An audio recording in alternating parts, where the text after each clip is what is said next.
Alright, what's poppin' everybody? This is Sid Wolf94. So as you're probably aware, the rotation for the next format 2020-2021 has been announced by the Pokemon Company. We already know what set it's going to be.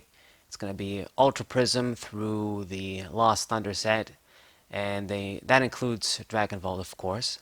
So normally what I do, if you're familiar with my channel just a little bit, you know that in previous years what I normally do is I write a script for these sort of special videos, and I just cover every card, talk a little bit about the meta, all the major cards, minor cards.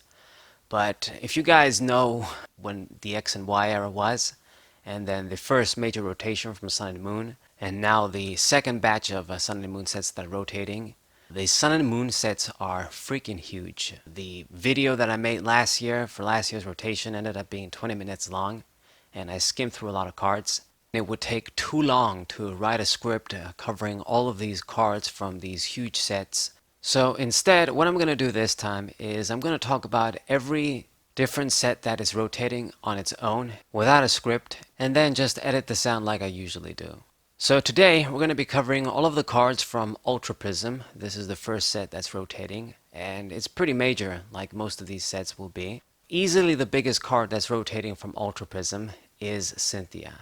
I know this card has an alternate art print from Hidden Fates or something, but I'm pretty sure that if Ultra Prism is going to be rotating out, that version won't be legal either in Standard.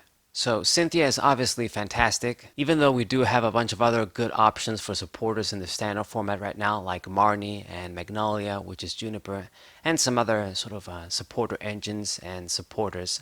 She has proven itself to still be an amazing staple. Shuffle your hand, draw six, no drawbacks, no involving your opponent's hand and what have you. It's just an excellent card. I'm sure it will be missed. It will sting when we lose this card.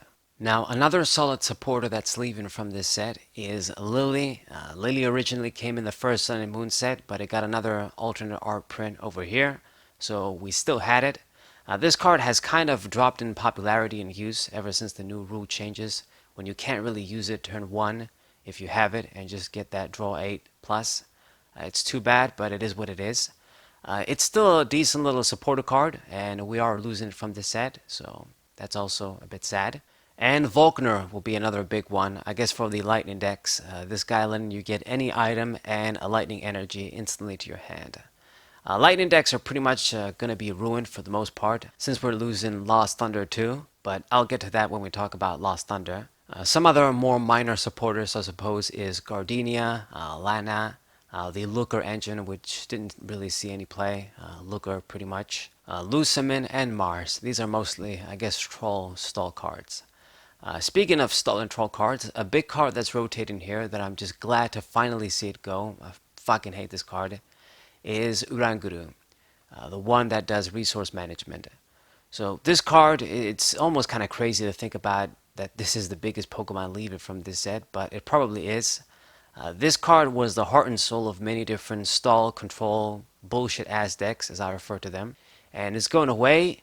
Obviously, people are still going to use it and expand it. I just hope that someday it gets banned, and hopefully soon, but who knows if that'll ever happen. But it's a big card that leaves from this set too. When it comes to GX Pokemon, to be honest, we don't really lose too much from this set. For me personally, Xurkitree GX is a good card. I used it a lot, and it's going away, but most other players didn't really use it. If you'd used it, you'd use it for the GX attack, or maybe the ability, especially, to block different Pokemon that have special energies on them. So I guess that's a good card leaving. Dawnwing's Necrozma GX would be the biggest one probably, just for that Russian sort of ability. This card used to be a key card in Malamar decks, but the Malamar decks eventually evolved into Giratina, Jirachi decks, and people didn't really use it. I mean, I like the card, and now that we got the Air Balloon, you could definitely do the board control free retreat combo. So one of the better GXs that we're losing for sure. Next up, Glaceon GX. This card hasn't seen much play for quite a while, since we lost the EV that lets you instantly evolve. We lost DC, and it's not really good. Of course, it's outclassed by other cards, but another, I guess, one of the maybe better GXs that are leaving from this set. Same for Leafeon GX. Leafeon GX, in my opinion, did have a lot of potential with that ability, letting you heal a solid chunk if it was active. And you can actually easily do this combo with the Duntming's Necrozma that I just mentioned and the Air Balloon. But we're losing this card. The format wasn't right for it either, to be honest. More difficult to get out as a stage 1, and grass heals with other methods anyway. Other more minor GXs from this set would be Dialga GX, Palkia GX, Celesteela GX, and the Pheromosa GX. These cards really didn't see any play outside of some specific decks, like using Dialga GX maybe in the Metal Magnezone decks that are rotating out anyway. Pheromosa is mostly an expanded deck, trying to sort of kill you in one shot before you get to play. But those kinds of decks, like with Latios CX, are kind of dead now that you can't play supporters turn 1. And that's pretty much it for the GXs that we're losing. We definitely lose some key items from here for sure, like the escape board. Jirachi won't be able to use that anymore once this card leaves, and I think it will affect the playability of Jirachi, because without that, it means that you have to rely on switches completely. You can't use the other U-turn board. It doesn't have that effect that you can retreat when you're asleep. So, big card for sure. You had to get heads on Order Pad in order to get that item surge, but some people did like this card and did use it. Another big one would be Palpad. I don't believe we have any other Palpad in the format, but I could be wrong. I think we might have one in the first Sword and Shield set too. Maybe, but if it doesn't have like a secret rare in some of the sets after Lost Thunder, or there's a print in Sword and Shield, then we're losing Palpad too. People that like to use the unit energies too will lose them. The unit energy Water, Grass, Fire, and unit energy Metal, Lightning, and Psychic. These are from here and they're going away. We also lose the Super Boost Energy Prism card from here. Super Boost Energy, kind of like Glaceon GX, is kind of like from a previous formats. It hasn't really seen too much played recently, but it's a big card we're losing. And speaking of this card, the Prism cards, the Prism Pokemon did start from this set, so we are losing the first batch of them, like Darkrai Prism, Solgaleo Prism, Giratina Prism, and Lunala Prism. Some of these, they're good. I still like using Solgaleo in pretty much all of the metal decks that I use in Standard. It's just a great Pokemon with high HP, letting you grab energies from the discard pile really easily, having a strong, solid, 160 attack. Giratina Prism and Lunala Prism, I guess, could have been used in the more traditional Malamar decks when Forbidden Light first came out. And Darkrai Prism, this guy is mostly for Expanded, to be honest, where all the Darkrai and Darkness Turbo stuff is there. When it comes to regular Pokemon, we do lose a few things, but I doubt people really care about them. They're mostly minor cards, such as Cherim, that gets rid of your weakness on grass Pokemon. The Water Stage 2 Empoleon that did a lot of damage depending on you and your opponent's bench. I did like using this card. It was kind of good when it came out, being able to do 200 damage and get some key one-hit KOs. Now it can't quite do it, and you don't have Aqua Patch either. We haven't had that for a while. So that's a decent stage 2 going away from here. The entire Rotom line here with the Rotomotors, they're going away. These were mostly expanded Pokemon anyway, with Battle Compressor and stuff.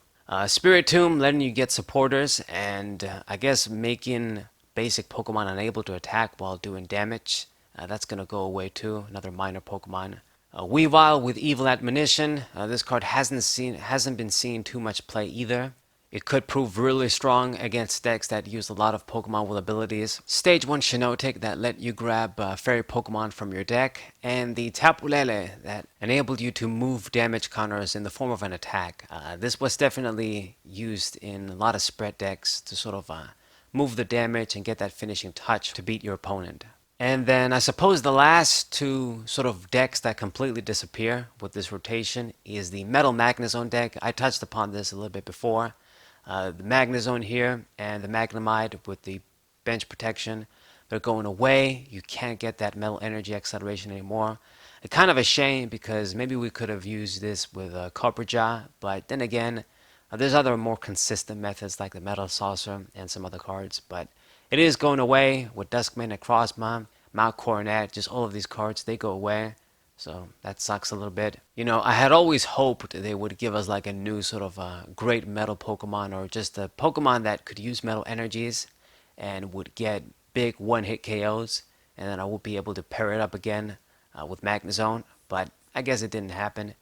And then the Garchomp Lucario sort of Cynthia deck, that's going away too, of course. All of these cards are going away. The Garchomp that does the big 200 attack, the Lucario that lets you just add cards if you have Garchomp, and if Cynthia was going to go away anyway, I mean, the deck is over. And that's about it for Ultra Prism. We're losing some good cards like Cynthia, but we're also losing some hated cards like Oranguru, so I guess it's kind of balanced.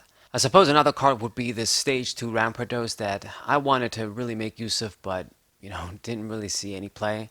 With Clean Heat being good against evolved Pokemon and a Wild Crash, KOing basic Pokemon in one shot if you find a way to put 3 fighting energies on it. This could have been something now that we're getting more cards that enable energy acceleration for fighting. So this is it for Ultra Prism, part 1 from the rotation series of 2019/2020. Part 2 is going to be Forbidden Light, of course. Stay tuned for when I upload that. Hope you guys enjoyed this video. Hope you guys subscribe, leave a like, share this video with your friends, and thank you guys for watching as always. Sabrofine4 was a